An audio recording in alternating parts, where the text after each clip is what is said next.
अब हम कबीर के पद पर बात कर रहे हैं। कबीर का पहला पद है आपके कोर्स में, अब तो ही जाए न देहु राम प्यारे, ज्यों भावे त्यों हो ही हमारे। बहुत दिनन के बिछरे हरि पाए, भाग बड़े घर बैठे आए। चरणनि लागी करो बरियाई, प्रेम प्रीति राखो उरझाई। इत मन मंदिर नहीं रहो नित चोषे, कहे कबीर परहु मति घोषे। यहाँ पर जो इसका प्रसंग है कि ईश्वर अब यहाँ पति पत्नी के रूप में अर्थ किया गया है कि जीवन पर्यंत की साधना के उपरांत साधक को जीवात्मा को परमात्मा रूपी जब प्रियतम मिला, उसका साथ मिला, अब इस मिलन को वो चिरस्थायी रखना चाह रही है और उसे जाने नहीं देना चाह रही। प्रेम प्रीति के बंधन में उसको बांधना चाह रही है ताकि उसे फिर से वियोग की वेदना न झेलनी पड़े। इसी की पद की अभिव्यक्ति यहाँ पर हुई है। जीवात्मा अपने प्रियतम परमात्मा के संबोधित करते हुए ये कह रही है, प्रियतम राम।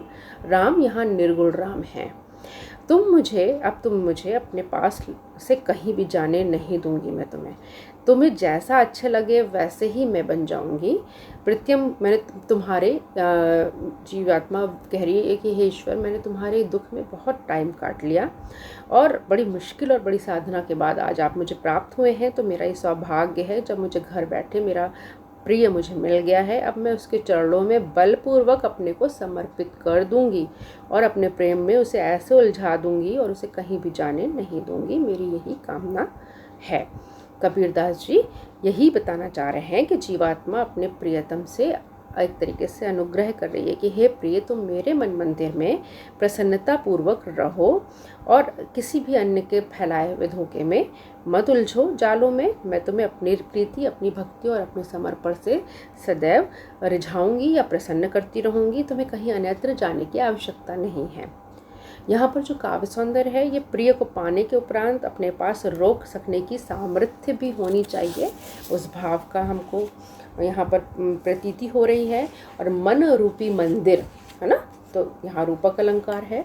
मिलन के आनंद की अनुभूति इस पद का मुख्य विषय है और रहस्यवाद से भरा हुआ है। ये जीवात्मा जब परमात्मा के प्रति अनन्य भाव से समर्पित हो जाती है तभी परमात्मा का संसर्ग प्राप्त कर पाती है और स्वयं वो सांसारिकता से दूर रहकर ही परमात्मा के प्रेम को प्राप्त कर सकती है। और इसमें कबीर कामयाब हो गए हैं और अब वो इससे अलग नहीं होना चाहते। अब वो उसको पूरी तरह से अपनाना चाहते हैं और ईश्वर के चरणों से हटना नहीं। कबीर का दूसरा पद है, पंडित कौन कुमति तोहे लागी, तू राम न जपहि अभागी।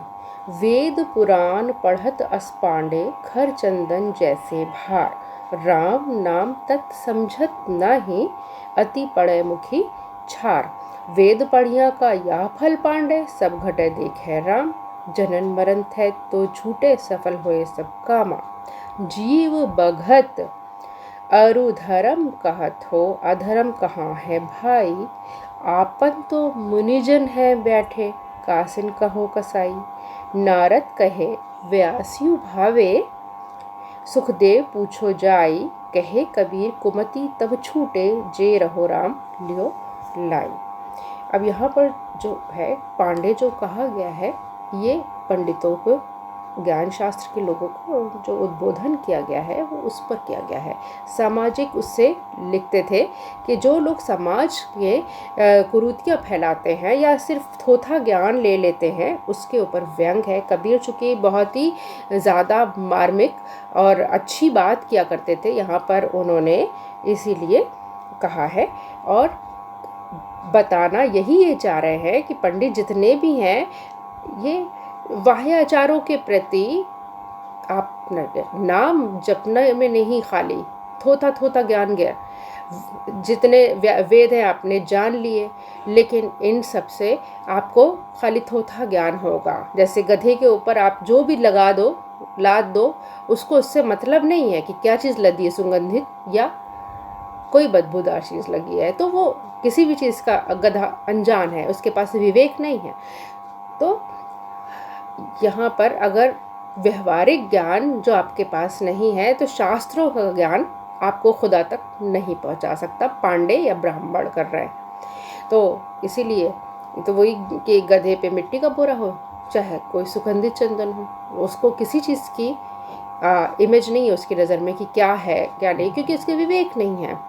ये सार सार को थैले गहे ले थोथा दे उड़ाए, ये तत्व आपको ग्रहण करना है कि आपको जितना कुछ भी वाह है, शास्त्र है, ये सब सिर्फ आपका मर्म जो जानना है खुदा का, उसके लिए आपको अपने चरित्र में परिवर्तन लाना होगा।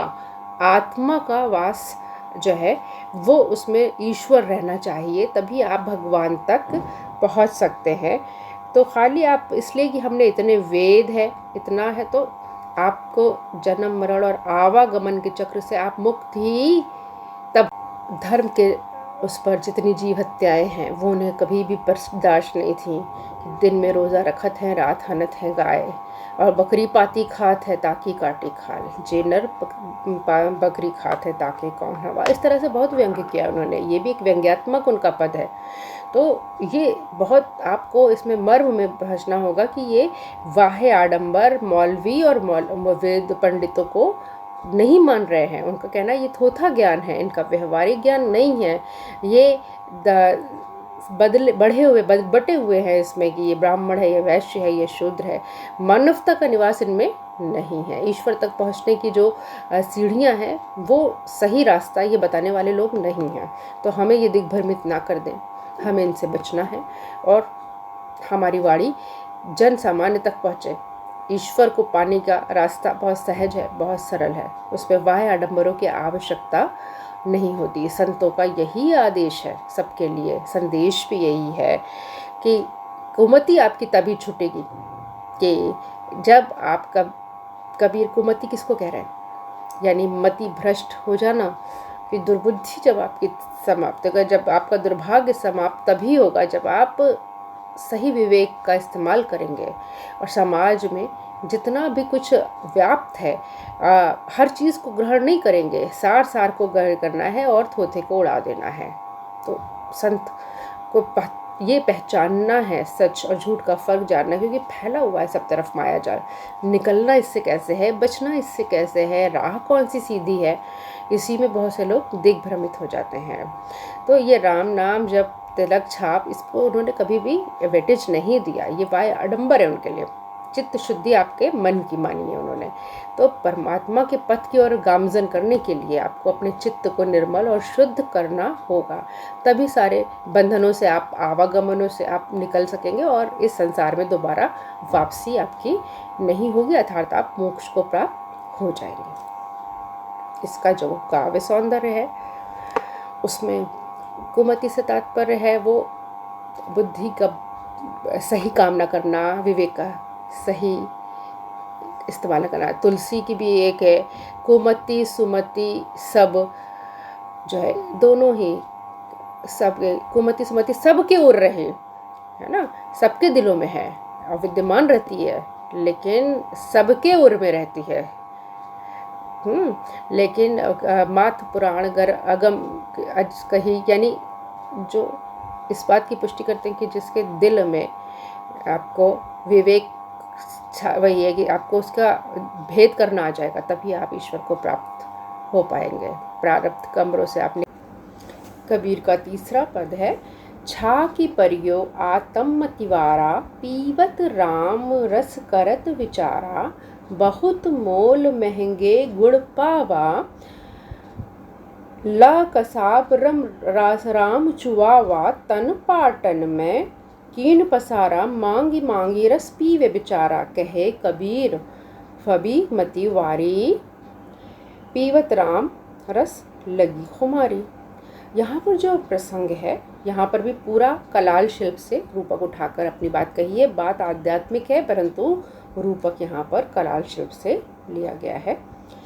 राम रस रूपी वारोड़ी का जो आनंद जिसने भी ले लिया है उसको सारे नशे फिर फीके लगते हैं। इसे पीकर आत्मा तृप्त हो जाती है। इस रस का जो स्वाद है वो विलक्षण है। साथ ही इसे पीने वाले पर ऐसा नशा चढ़ता है कि फिर उसके ऊपर अपने में ही वो मग्न और मस्त रहता है। कबीरदास ने इस पद में राम रस रूपी मदिरा की बहुत सारी यही विशेषताओं को बताया है। अब आपको भी लगेगा कि ऐसा क्यों, क्योंकि कबीर खुद जीवन जुलाहे शिल्प से थे। उनके आसपास इस तरह के शिल्प के लोग ही हुआ करते थे। उन्हीं से उन्होंने रूपक उठाए, उपमान लिए और आध्यात्मिक व्यंजना कर दी। कोई सोच भी सकता है कि कबीर मदिरा और कलाल और इस शिल्प से आध्यात्म की अभिव्यंजना कर देंगे, बट कबीर ने की है। ठीक है कि राम रसायन रूपी इस रस को पीकर जीवात्मा, कबीर रूपी जीवात्मा तृप्त हो चुकी है, वो मग्न है। अब वह रस आसानी से चूंकि प्राप्त होता ही नहीं है, इसे पाने के लिए बहुत मूल्य चुकाना पड़ता है, बहुत साधना करनी पड़ती है। तो गुरु की कृपा और सत्संग से और बहुत सारे उपायों से, साधना से ये भक्ति रूपी मूल्यवान उन्होंने गुण खरीदा और ज्ञान और योग की साधना की जो विधियां हैं उससे उसे प्योरीफाई या परिशुद्ध किया, तब कहीं जाकर उन्हें ये रामरस प्राप्त हुआ। कबीर यही कह रहे हैं कि इस शरीर रूपी वस्त्र में से छाना गया है, अब तो ये इतना रुचिकर है मेरे लिए कि मैं इसे मांग मांग कर रस का पान कर रहा हूँ। राम रसायन को पीकर मैं मदमस्त होकर फक्कर कबीर कह रहे हैं कि अब मैं इसकी खुमारी मुझसे उतरती नहीं है। विशेष इसमें यह है कि इसका काव्य सौंदर्य समझ लीजिए कि इसमें कवि ने भक्ति की जो विशेषताएं हैं उनका निरूपण किया है। भक्ति रस का जो पान है उसको करने का जो मज़ा है उसके बारे में बताया गया है। कबीर ने इसमें ज्ञान, भक्ति और योग एक साथ मिलकर राम का रसायन तैयार किया है। ये बड़ी बात है। सुदक्कड़ी भाषा का प्रयोग है। गुड़ मीठा होता है और भक्ति को भी मधुर कहा गया है। गुड़ का तात्पर्य भक्ति रूपी गुड़ से है। और रूपक अतिशयोक्ति अलंकार अगर आप समझे तो इसमें रूपक अतिशयोक्ति अलंकार भी है और रूपक तो लिया ही गया है कलाल शिल्प से। ठीक है, तो इस प्रकार इसका समाप्त होता है। यहाँ आपके तीसरे पद की व्याख्या यही समाप्त होती है। चौथा पद है आपका, हरि जननी मैं बालक तेरा, काहे ना गुड़ बक्सहु मेरा। सुत अपराध करे दिन केते, जननी कै चित रहे न तेते। कर गही केस करे जो धाता, तौना है तो तारे माता। कहे कबीर एक बुद्धि बिचारी, बालक दुखी दुखी महतारी। बहुत अच्छा सा ये भी आपका रूपक है। इसमें अवगुण का मतलब होता है अपराध और विकार का मतलब बुराइयों से है। बक्सहु का मतलब क्षमा करो। ठीक है, केति का तात्पर्य कितने से है, घाता से मतलब है कि चोट या घात, हेत से तात्पर्य स्नेह से है। बहुत अच्छी बात कही गई है। हे प्रभु तुम मेरी माँ के समान हो, मैं तुम्हारा बालक हूँ, मेरे अवगुणों को तुम क्यों नहीं क्षमा कर देते। बालक न जाने कितने अपराध करता है, अपनी माँ का बाल तक पकड़ के लटक जाता है, लेकिन माँ का उसके प्रति स्नेह कम नहीं होता। तो इसी प्रकार तुम भी मुझे अपने बालक के रूप में स्वीकार करो, जननी की तरह अपने चित्त में स्थान दे दो। कबीर बुद्धि से विचार करके यही कह रहे हैं कि बालक को अगर कष्ट होता है तो माँ को भी कष्ट होता है। तो मैं ये मानकर चलता हूँ कि मेरी इस स्थिति से आप भी बहुत खुश नहीं होंगे। तो प्रभु मेरी क्षमा माफ़ करके सारी मेरी मुश्किलें मेरी आसान करो, मुझे मुझे अपना बालक बना लो, मुझे अपना पुत्र बना लो। तुलसीदास ने भी इसी तरीके से कहा है। भाव सामयिक लिए आप दे सकते हैं, मेरे प्रौढ़ तनय समज्ञानी, बालक सुत सम दास अमानी। यहाँ पर अलंकार है काहे ना अवगुण बक्सहु मेरा, यानी वक्रोक्ति अलंकार है, थोड़ा सा वक्र करके बात कही जाती है। इसमें राग गौरी पर आधारित है इसमें, और बहुत ही माँ और बच्चे का जो संबंध है उससे ईश्वर और जीव का संबंध जोड़ा गया है। बहुत ही खूबसूरत पद है ये, और इस प्रकार ये आपके इस पद की भी व्याख्या यही समाप्त। राम पांचवा पद है कबीर का। राम भगति अनियाले तीर, जाही लागे सो जाने पीर। तन मन खोजो चोट न पाऊँ, औषध मलि कहाँ घसी लाऊँ। एक ही रूप दिसै सब नारी, ना जानो को पिय ही प्यारी। कहे कबीर जा मस्तिक भाग, ना जानू काहू देई सुहाग। यह अनियाले से मतलब नुकीले से है, तीक्ष्ण से है, और पीर का मतलब पीड़ा है। बूटी है मूर का तात्पर्य, मूल जिसे कहते हैं। घसी का मतलब घिस कर, लाओ मतलब लगाओ, और भाई का मतलब समान, परिहरी का मतलब छोड़कर। यहाँ पर एक ऐसा तीर राम रूपी लग गया है जिससे क्या हुआ है वो बताया है। राम के प्रेम प्रति प्रेम भक्ति नुकीले तीर के समान है, राम के प्रति जो प्रेम भक्ति है वो नुकीले तीर के समान है, और ये प्रेम बाण जिसके हृदय में लग जाता है वही इसकी पीड़ा को समझ पाता है।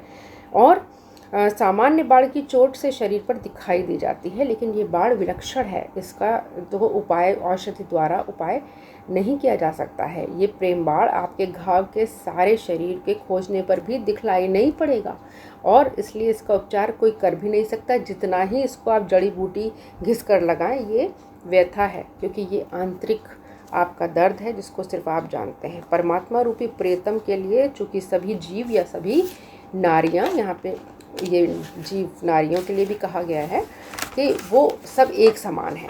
अब इसी तरीके से उनका यही मानना है कि प्रभु किसका वरण करेंगे, ये क्वेश्चन मार्क है। कबीर कहते हैं कि जिसका भाग्य जगा है वो ही सब जीवों को छोड़कर उसी को सिर्फ प्रभु का ये वेदना सहने को मिलेगी। ईश्वर की लौ उसी को लगेगी, तो उसकी तकलीफ उसी को पता चलेगी। इसको सूरदास ने भी अपने यहाँ ऐसे ही कहा है कि जाही लागे सोई पे जाने प्रेम बाण अनियारो। बोधा ने भी इसको इसी तरह कहा है, ये प्रेम का पंथ कराल महा, तलवार के धार पे धावनो है। तो ये भक्ति का मार्ग तलवार की धार पे चलने के बराबर है। और अतिरेक और विशेषोक्ति अलंकार है, व्यतिरेक और विशेषोक्ति अलंकार है, और गौरी राग पर आधारित है, और इसमें आध्यात्मिक अभिव्यंजना हमें दिखाई देती है।